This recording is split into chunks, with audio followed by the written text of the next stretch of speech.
On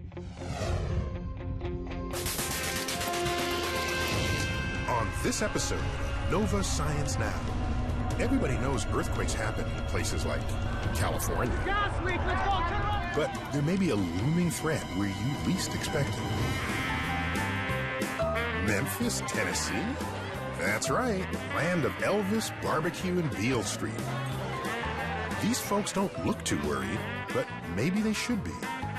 Some of the most powerful earthquakes in history happened right under their feet. Now geologists are deep underground, uncovering a frightening pattern. And that layered stalagmite is what lets us recreate the timing of the earthquakes. Could the next big one strike America's heartland? Also, why are these fruit flies being rolled and bumped on a machine called the deprivator? It's all in the name of sleep research. Sleep is an enigma. What is its purpose? That's something that we do not understand. But new studies indicate that one purpose of sleep may be to help us learn. Whoa, where am I going? That while we snooze, our brains replay memories, maybe even editing and enhancing them. When we wake up in the morning, in some way we have a different brain. And in our profile, you'll meet the Stephen Hawking of South Korea. He looks into the universe. I look into the bottom of the sea. A geophysicist and professor struck down in his prime. My van flipped, and I was crushed. He struggled for acceptance in a society that shuns the disabled. People with disability tend to hide in a shadow. Fueled by his passion for science, he fought his way back, inspiring others to overcome their disabilities. I asked myself, what can I do actively to give back? All that and more on this episode of Nova Science Now.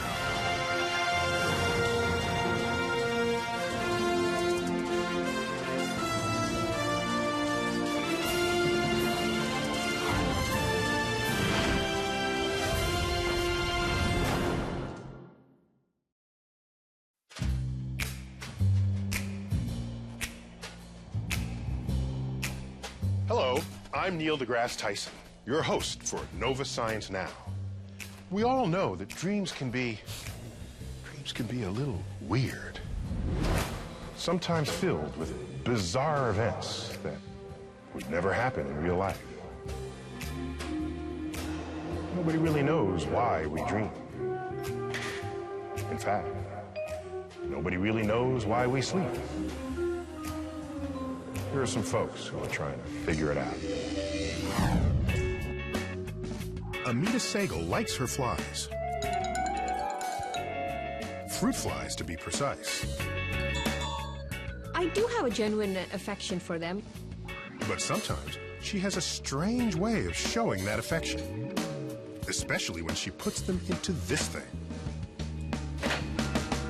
We use this piece of equipment we call the deprivator.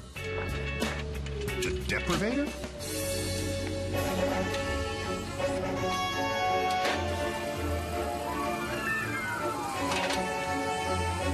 It's like riding a roller coaster during an earthquake.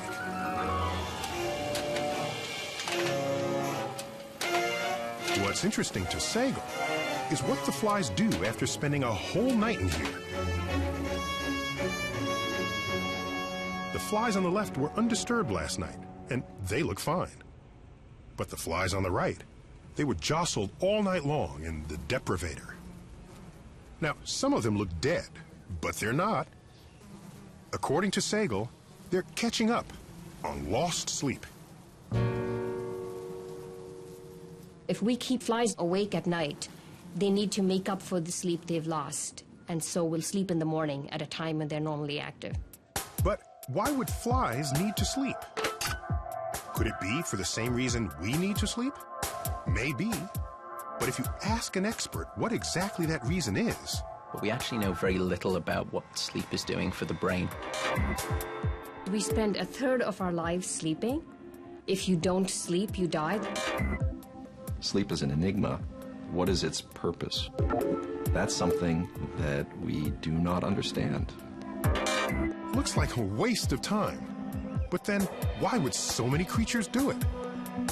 Sleep is something that the more we look at it, the more we see that it is fundamental. It's fundamental to essentially all organisms. Including, it seems, organisms like fruit flies.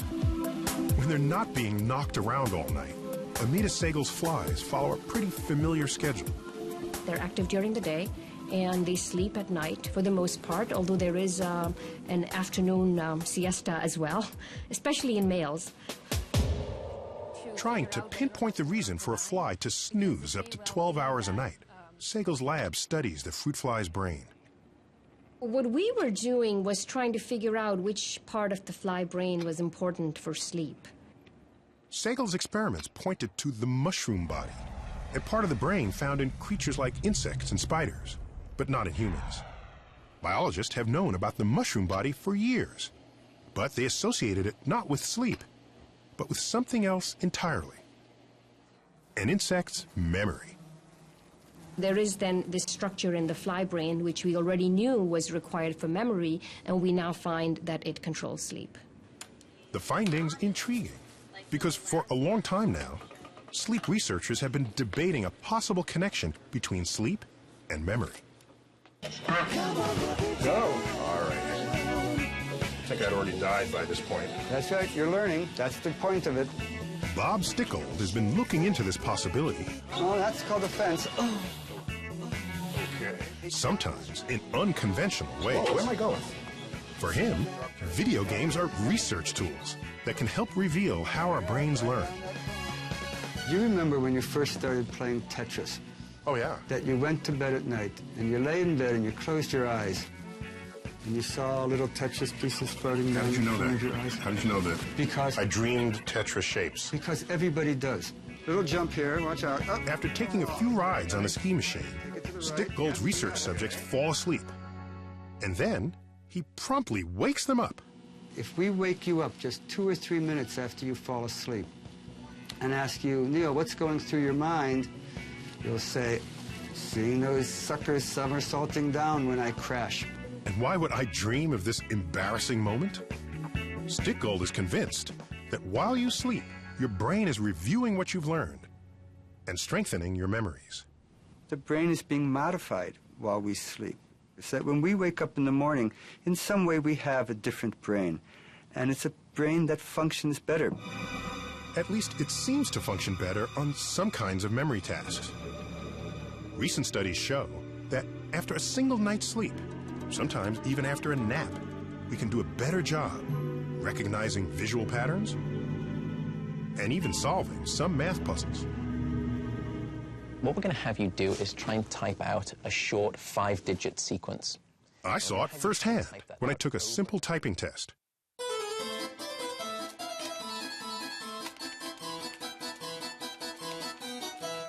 Typing a string of 5 numbers over and over again as fast as I could.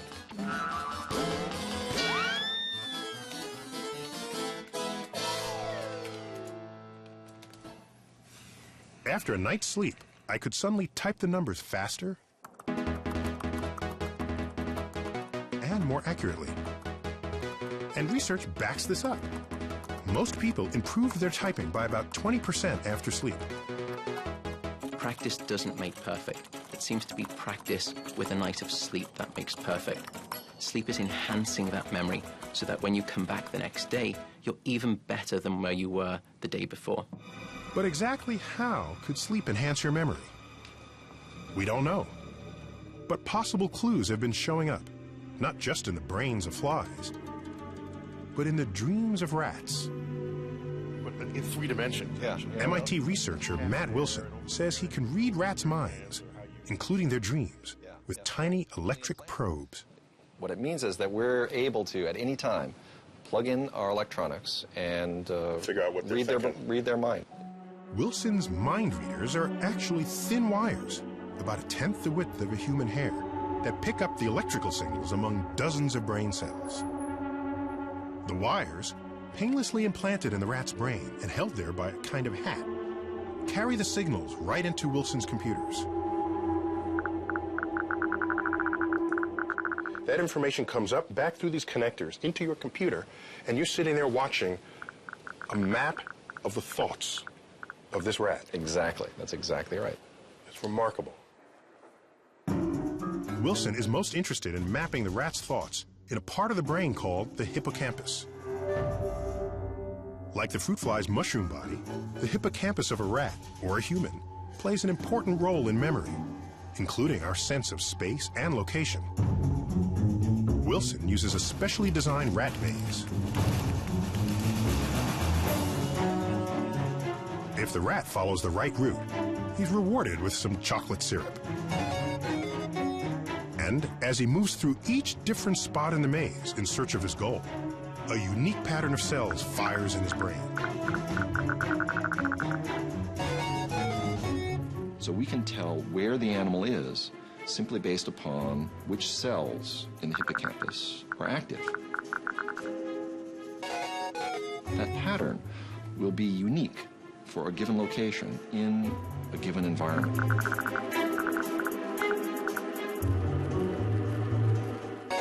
What's amazing is that the same patterns turn up again, even after the rat drifts off to sleep.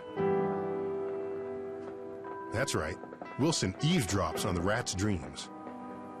And they aren't about cheese. They're about running the maze. So when the animals would go to sleep, we would see these patterns of brain activity that were expressed while the animals were running on the maze being replayed in the same sequence, the same order in which they had been experienced. But the replay wasn't exactly the same as when the rat ran the maze. Sometimes it was like an extreme fast forward, quick flashes of the experience.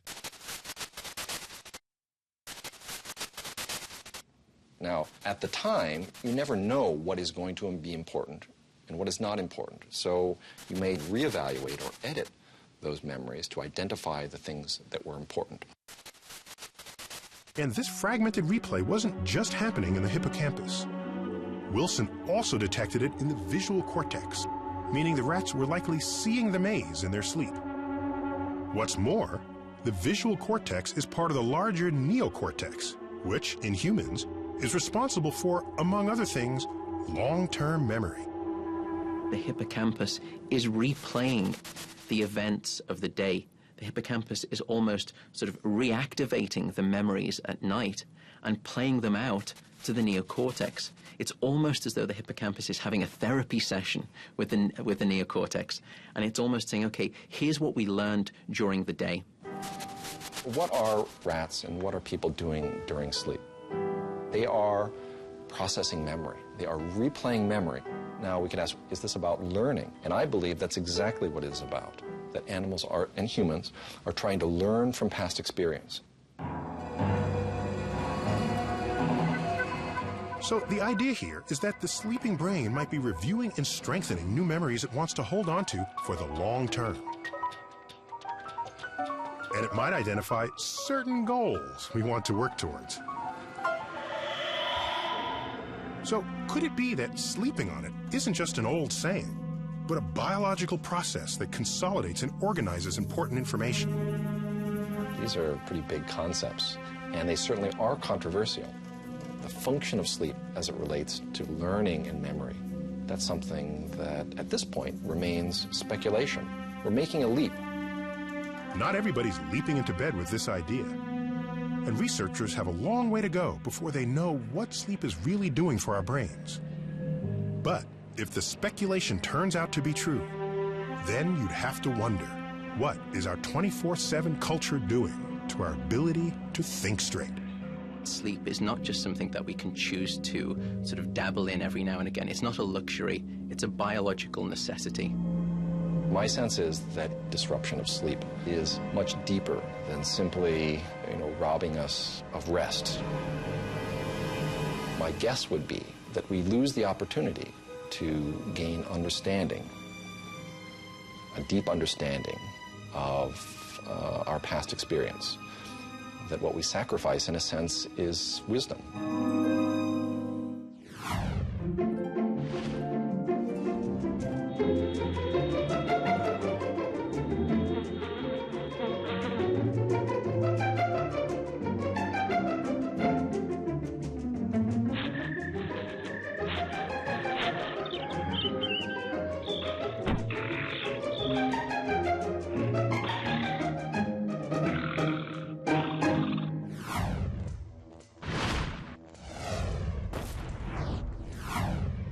As inhabitants of Earth, we humans are relative newbies.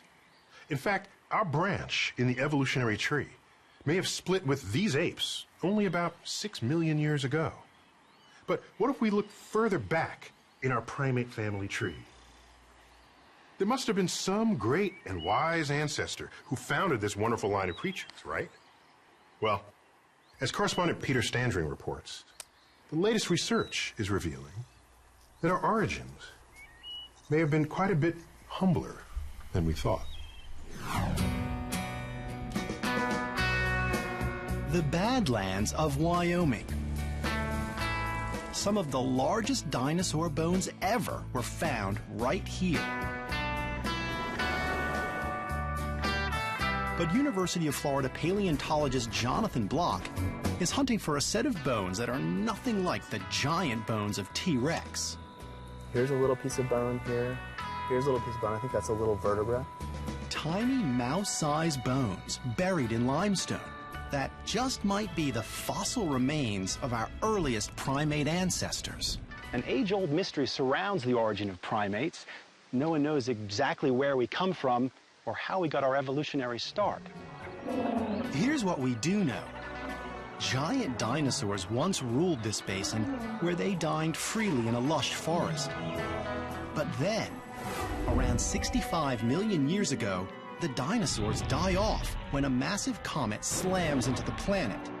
10 million years later, something extraordinary happens. The fossil record suddenly shows a new kind of mammal with unique characteristics, the primate, our ancient ancestors. So what is a primate? What is it that separates us from the rest of the evolutionary pack? Well, maybe it's our good looks or our superior intelligence. The truth is, brain size does come into play. We primates, even Noah here, have larger brains than our mammal relatives. It's a feature that evolved to help us learn complex social behavior and how to do things like make tools or even outwit our prey. We also developed forward-facing eyes with stereo vision. It's a feature that allows us to judge the world around us in 3D. Over time, we also developed the ability to leap, basically to jump from branch to branch, where grasping hands, or in Noah's case, grasping feet, equipped with nails instead of claws, enable us to reach that tasty piece of fruit. Our earliest ancestors developed these unique characteristics sometime after the extinction of dinosaurs. The question is, when and why? So let me get it straight. If the dinosaurs went extinct about 65 million years ago and then primates suddenly appeared around 56 million years ago, what happened in between? I mean, that's almost 10 million years that's unaccounted for. Right. That's a $6 million question, and I don't think they just appeared on the face of the planet. They evolved. But from what? I mean, something the size of a mouse? Exactly. Jonathan believes the evidence to support his theory and help solve this ancient primate mystery can be found here, hidden inside the limestone of the Bighorn Basin. A tiny little piece of broken bone can connect up with an entire skeleton of a mammal. This looks like a pretty good limestone. Should be full of fossils. We won't really know till we get it back to the lab. You see a tiny little piece of bone and you hope that there's more inside. You have no guarantees, so it's a little bit of a gamble. But a gamble worth taking, because these stones might hold ancient clues. No, that's true. Back in his lab, Jonathan, along with graduate student Doug Boyer, get to work. That's not just like bangtail. Their goal, to free the delicate bones from the rock-hard stone. They begin by placing the limestone under a microscope. That immediately starts to open up the world of the block. We identify all of the bone that's outcropping on the surface. Doug carefully coats the tiny bones with plastic to protect them from the powerful acid bath they're about to take. We leave the block in acid for, at the most, 2 to 2.5 hours, and that'll remove about a millimeter thick rind of limestone. We repeat the process again and again and again and again until all of the bone is exposed. Much to their surprise, they find hundreds of tiny bones. Doug devises a method to meticulously document the relationship between each and every bone. the process will take months. But when complete, it will reveal far more than they ever anticipated. Dozens of tiny mammals never before seen, including these 3 extraordinary skeletons. And what are these? These are Plesiadapiforms. Plesiadapiforms are tiny mouse-like creatures that lived during the mysterious 10 million year period between the extinction of dinosaurs and the appearance of primates. It's a very diverse group with more than 120 species, including these 3. They represent the most complete skeletons of Plesiadapiforms known in the world. An extraordinary find for sure, but will they help Jonathan solve this primate mystery? Are Plesiadapiforms our earliest ancestors? If we look here, this nail-like structure makes you think, because the presence of a nail is a hallmark characteristic of living primates. This is an enlarged image of the extraordinary nail Jonathan found. Next to it, the claw he expected, a startling difference. This nail might actually be the first nail in the history of primate evolution.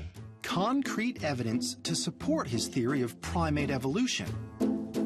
Could there be more hidden within these tiny bones? To find out, Jonathan enlists the help of Mary Silcox, evolutionary anthropologist at the University of Winnipeg. She's been busy zapping primitive skulls with an industrial-strength CAT scanner, large enough to fill an entire room. Mary takes the skull of one of the limestone skeletons and prepares it for scanning. The X-ray goes through the specimen and we collect 2,400 separate views, which produce a cross-sectional image. If we go through the data, a structure that had been identified as just a little piece of bone in the middle ear actually had the form of a tube. And the reason that was exciting was because there's a structure running through the ear of particularly primitive primates, things like lemurs, which is a tube for a large vessel that goes to the brain. A tiny tube, a tiny nail. The evidence is mounting. But to prove his theory of primate evolution, Jonathan still needs more. He adds another member to the team, Eric Sargis, professor of anthropology at Yale University and the world's leading expert on tree shrews. Why a tree shrew expert? Scientists believe that tree shrews, a primitive species of tiny tree-living mammals, are actually related to early primates. Tree shrews are not primates, but they're close relatives. They share a number of characteristics that separates them from other groups of mammals. Would Plesiadapiforms pass the ultimate primate test? Are they the first step on the primate family tree, or just another relative on the tree shrew family tree? The team goes to work, bringing together all the information they had collected independently into a single comprehensive study. Detail by detail, feature by feature, they combed through all the data using a numerical system to compare and contrast. After we studied the different characteristics of these animals and reduced them down to numbers, absence of a nail is a 0, presence of a nail is a 1. We then ran this through a computer algorithm. Using this information, the computer was programmed to create family trees, illustrating the potential relationships each mammal has to the next. The team expected the computer to come up with several possible scenarios in the form of several possible family trees. Instead, the program came up with only one. Yeah, I see. I was a little surprised to see it so unambiguous. This single family tree could lead to only one conclusion. I think the evidence as it stands today is pretty compelling that, yes, in fact, these are primates. Every new piece of data that we had coming out of our study of this material seemed to be consistent with that idea. Not only that, one of the Plesiadapiform skeletons Jonathan and Doug painstakingly etched out of limestone, a species by the name of Dryomomes, turns out to be far more primitive than the other two, possessing only one primate characteristic, the shape of its teeth. Sort of a transitional specimen between more primitive things like tree shrews and later primates. One part primate, other parts not. I mean, it really starts to tell us something about the base of the primate tree, what the earliest primates look like.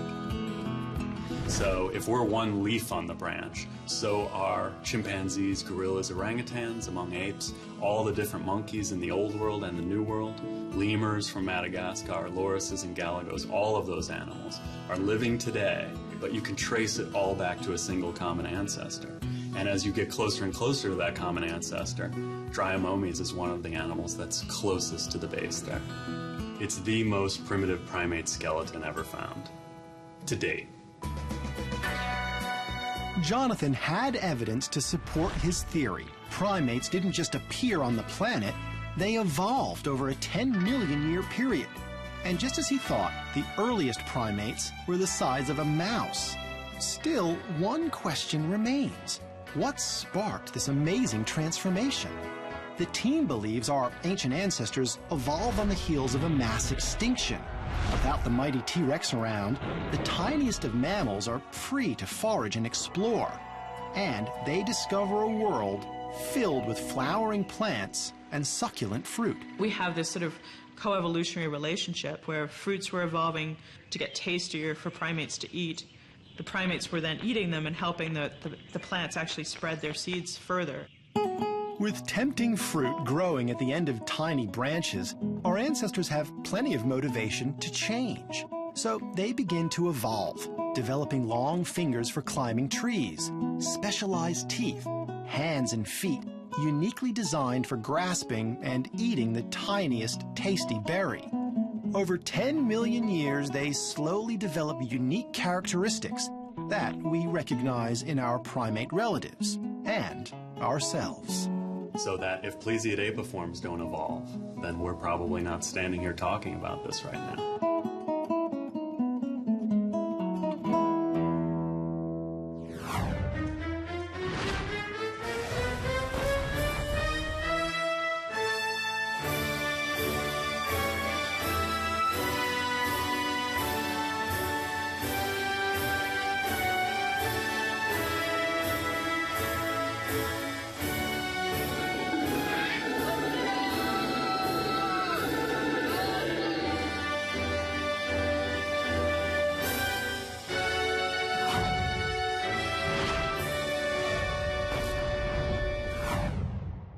We've got a pretty good idea of what causes earthquakes in places like California. It's all about movement along big cracks in Earth's crust. North America is part of a giant rigid plate of crust moving this way, and the Pacific Ocean sits on another plate moving this way. Most of the time, the edges are just kind of stuck together. But every now and then, the tension gets too high, boom, the edges slip, you get an earthquake. So you might think, hey, if I just stay away from here, I can avoid the big shakeup. But not so fast. As correspondent Peter Standring reports, they're now realizing that there's another kind of quake. It's big, it's dangerous, and it could be headed straight for the middle of America.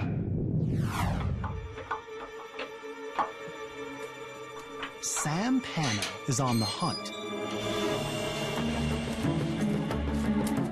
He's looking for evidence hidden deep inside a cave in Illinois.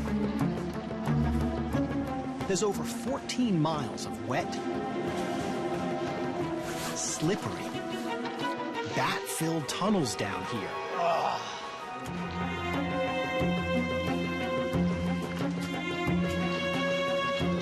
After hours of hiking, he spots what he's come for. Looks good. These lumps of rock might not look like much, but for Sam, they could help answer a frightening question. Is the American heartland about to be hit with a cataclysmic earthquake?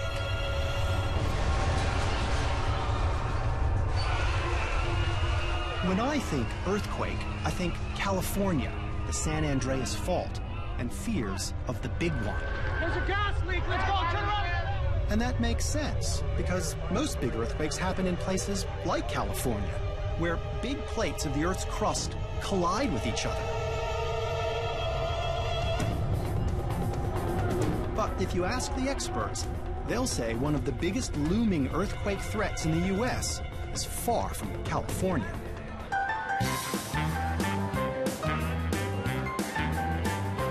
In fact, it's here, in Memphis, Tennessee. It's Saturday night, and the crowds on Beale Street seem pretty, well, carefree. But about 200 years ago, the entire region was rocked by enormous earthquakes. And experts like Gary Patterson say Memphis has something to worry about. So here we are on Beale Street on a Saturday night, and obviously the place is packed. From what I understand, luckily, Memphis didn't exist when the big quakes were happening in 1811 and 1812. That's right. We didn't have instruments in the ground, but we know they were really big, they really happened, and they could really happen again. What happened was that the Midwest was hit by not one, but 3 epic earthquakes, with epicenters somewhere near the town of New Madrid, Missouri. According to eyewitnesses, parts of the Mississippi River changed direction. Geysers of water and sand were shooting into the air. Fissures were forming in the ground. Some of them were so large that they were afraid they'd be swallowed up by them. In fact, one report claimed 8 Indians were killed by the opening and shutting of the earth. There weren't any big cities in the region, and no one knows how many people died.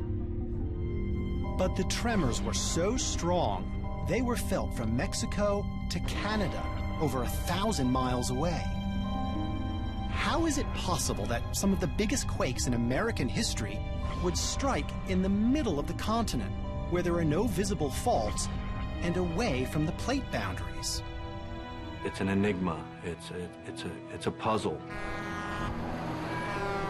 To help solve the mystery, geologists are trying to uncover the truth of what happened here in the past. And that's why I joined geologist Sam Pano and his team on their little cave adventure, to track down rocks that bear the imprint of ancient earthquakes. And I expect we're going to get muddy a little bit. If we want to find the right rocks, it turns out we need to go underground. And we need to get a little wet. Hey, Sam, I guess that trail of popcorn that I dropped behind us isn't going to do us any good at this stage. Lucky for me, Sam knows his way around these tunnels, all 14 miles worth. He's been trekking through Midwestern caves for years, on the hunt for stalagmites, those spikes of rock that grow up from the cave floors. Since they build up gradually from minerals dripping from above, each stalagmite carries a unique geological record, sometimes stretching back tens of thousands of years. If earthquakes happened here, the stalagmites will prove it. The stalagmites grow layer upon layer. Break a stalagmite in half, and you can see rings of growth, kind of like tree rings. You have the youngest rings on the outside, the oldest rings on the inside. So a stalagmite like this one, for example, may have taken tens of thousands of years to grow to that height? That's about right. For years, Sam has been taking samples of these rocks to hunt for signs of earthquakes hidden in their crystal rings. Back in the comfort of a warm, dry lab, the collection starts to tell a story. That one layer would have been split. Split into two. Yep. And so you had that. Bruce Fouke at the University of Illinois studies the rocks Sam gathers. Even the rough shape can reveal past earthquakes. You can see that the outermost layer here is shifted. Instead of growing here, it's moved down and shifted off to here. The reason that's happened is the stalagmite is growing from a point source of water that's dripping, dripping, dripping. Then we had earthquake activity, and the position of the drip moved. And now the new drip started accumulating and growing a new stalagmite in this position, which is down and off the shoulder of the old stalagmite. Whenever they spot a shift like this, the team cuts a paper-thin slice of stalagmite. With a powerful microscope, Bruce can isolate individual crystal layers. Wow. And see exactly where the earthquake happened. That specific line is represented here on the microscope screen by this dark area crystal growth. To date the earthquake, they don't count the rings like you do with tree rings. Instead, high-precision chemical analysis of the crystals reveals how long ago they formed. When the results for this stalagmite came back, the team discovered that this major shakeup dates to about 200 years ago, a remnant of the great quakes of 1811 and 1812. And with other samples they've gathered, the team has uncovered more. In fact, the rocks reveal a pattern of violent Midwestern earthquakes stretching back at least 15,000 years. The 1811-1812 quakes weren't a freak one-time event. And if they happened many times before, then they will probably happen again. The big question is when.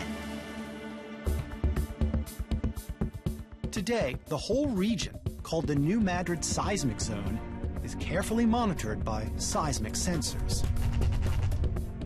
It turns out the ground here is shaking almost every day. We have about 200 small earthquakes per year. 90% of those too small to be felt by humans. It's the most active seismic zone east of the Rockies. So why is the Midwest made of such shaky ground when there are no visible faults on the surface?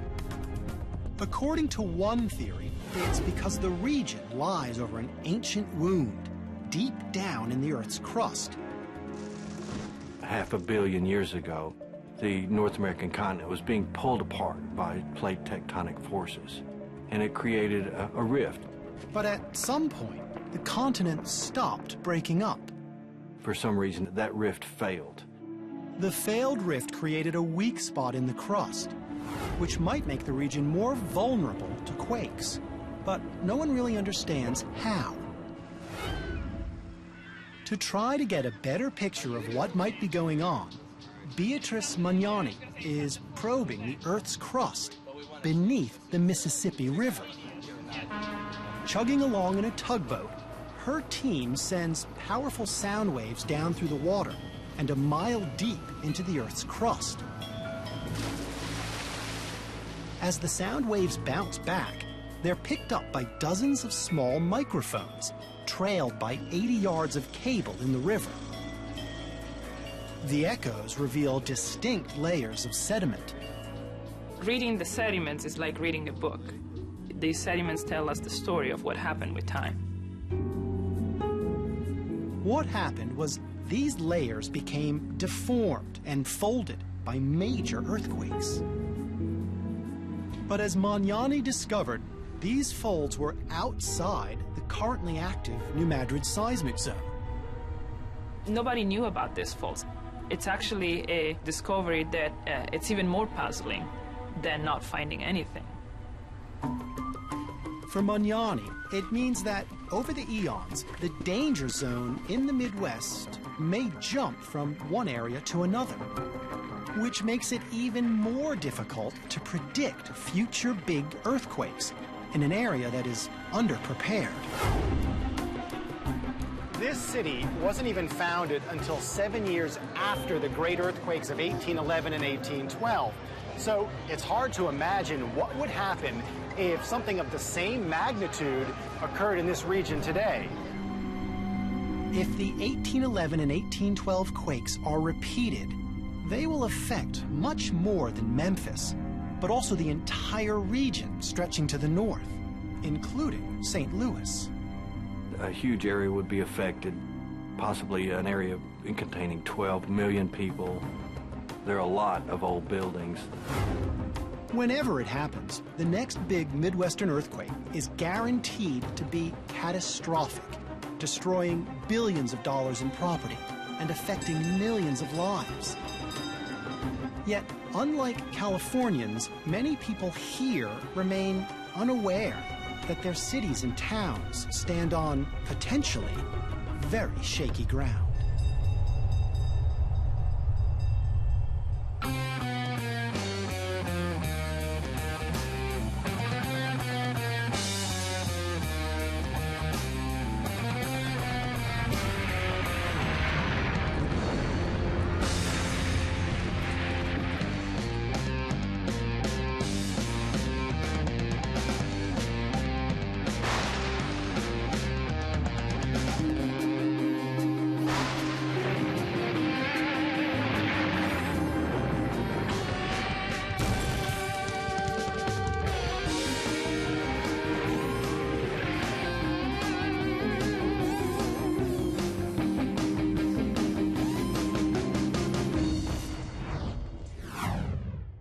Scientific research is filled with challenges, like, will your experiment work or won't it?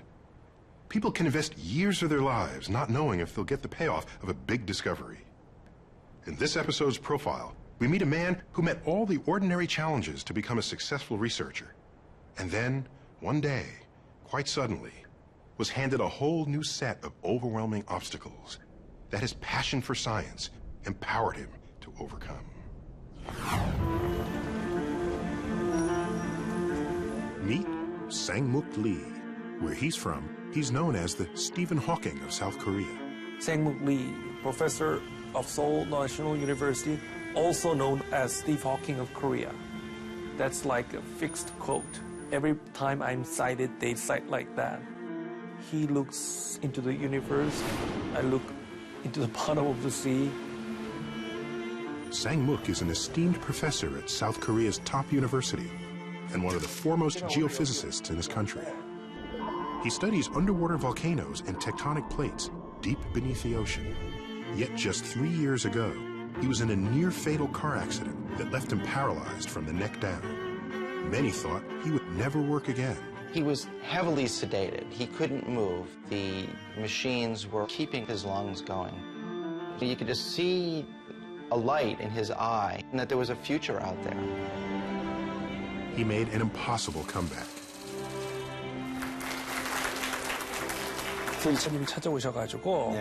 He has since emerged as a national hero. By showing his attitude, we'll become a hope for every handicapped people. He credits his return to his passion for science. I just love science. I knew I had to get back because it was something I really wanted to do. Sang-Mook's love for science began as a child when he dreamt of exploring the world. That's when I dreamt about being a globetrotter and going around the world at very exotic places. He went after his dream. Getting a PhD in geophysics from MIT, he began a life on the sea. When I returned back to Korea, I became the marine geophysicist in Korea, and we had the ship. That was when my science got really, really excited, because I was the only one in charge of this big ship. You're being like a pirate. His research involves studying the submarine activity of tectonic plates, those massive slabs of rock that make up Earth's crust. We use indirect ways to image what is below the seafloor, because all the records are preserved in the ocean. Shooting seismic waves through the ocean floor creates a picture of what lies inside Earth.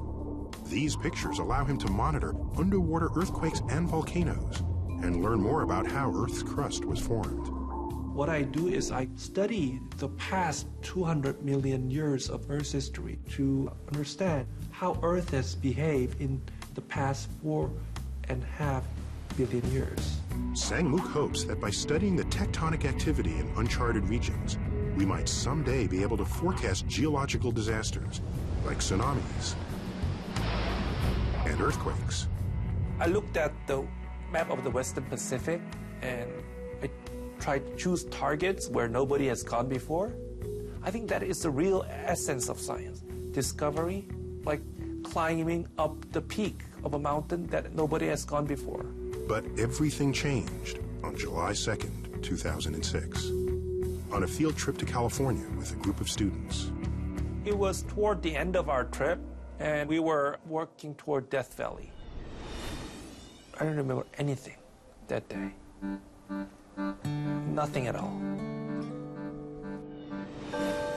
People will tell me, this is what happened, this is what happened. Oh, is that so? I don't recall anything. My van flipped, and I was crushed in the sea. Sang-Mook's fourth cervical vertebra had been fractured, and he was in a coma. When I was still in coma, I knew that I was injured. And I said, oh, Sang-Mook, you're in trouble. And then he said, but Sang-Mook, you have been in difficult situations before, so you can come out of this trap. Figure out what to do. He awoke from his coma after 3 days, paralyzed from the neck down. Immediately after the injury, I worried that I wouldn't be able to work. And he worried about the challenges that South Koreans with disabilities commonly face. Challenges like economic hardship and family problems. Married with 3 children, Sang-Mook Lee and his family would ultimately separate. And although financially able to provide for his own care, he knew he would have to contend with the stigma that so often accompanies disability, especially in South Korea. People with disabilities are not well accepted in the society, and they tend to hide in a shadow, and they don't want to expose themselves. Even taxi drivers will refuse to get you on if you have disability. In Korea, people with my level of injury would stay in the hospital or would shun from the society, but I was not embarrassed to come back to my work and trying to do what I used to do. Using all the technologies available, he was out of bed within a month of his accident. Science played a very, very important part for me to come back after the injury. Because of my interest in science, I just thought I must go back to work. Suddenly, and it seemed like that, it was suddenly, now he was in motion again. He had this chair, and he had all of the gizmos, and he could literally move the wheelchair around, turn it, and then also use computer devices almost immediately by breathing into a straw. He also could move his head back and press a button by moving his head. I mean, it was extraordinary to see this happen so quickly. Just 6 months later, Sang-Mook returned to teaching.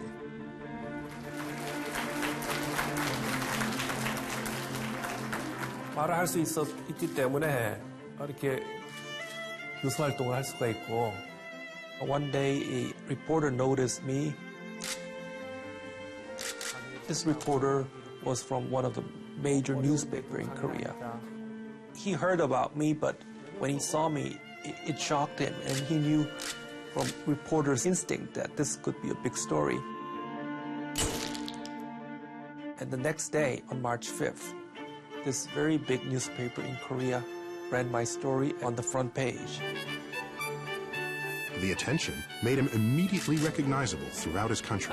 As time went on, he then assumed this greater and greater role to become a spokesperson for disabled people within Korea. He now hosts his own radio show, writes a column on disability in South Korea's biggest newspaper, and he's written a popular book about his work in the sciences. I feel very fortunate that I had an opportunity to reevaluate myself at that moment in my life. I asked myself, what can I do to give back? What can I do actively to give back?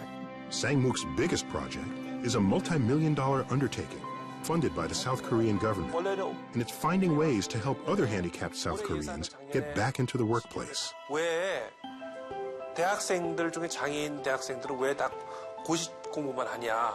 또 그런 학생들은 또 컴퓨터 관련 학과로 진학을 유도하고. As part of this program, he's working to discover and develop technologies for the handicapped, including Korean voice recognition software and robotic limbs. You and I may run a shop. In a city where Sang-Mook often has to bring his own ramp just to get around, there's still lots of work to do. It is very difficult, you know. Basically, we have to remodel Seoul. But this hasn't stopped him. His love for science has him globetrotting once again. He recently made his first overseas trip since his accident to an international science conference in San Francisco.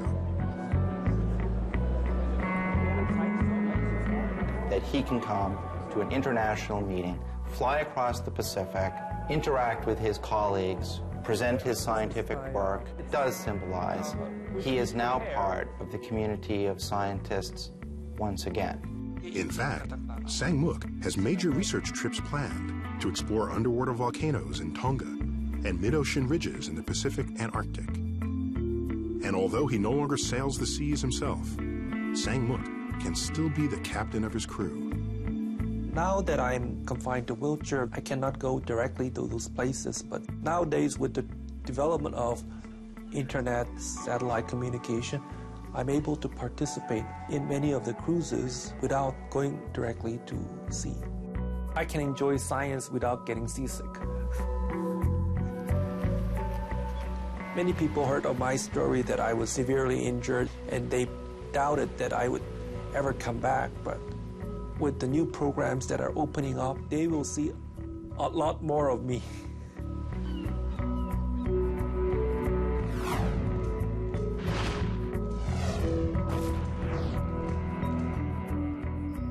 Before we leave, we'd like to hear your perspective on this episode of Nova Science Now.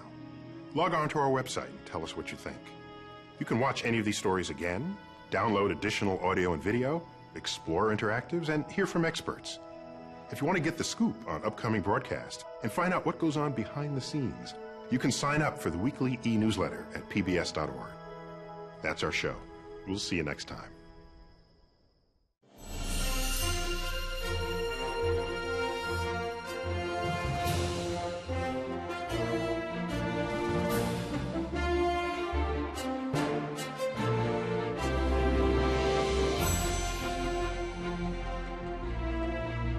This Nova program is available on DVD. To order, visit shoppbs.org or call us at 1-800-PLAY-PBS.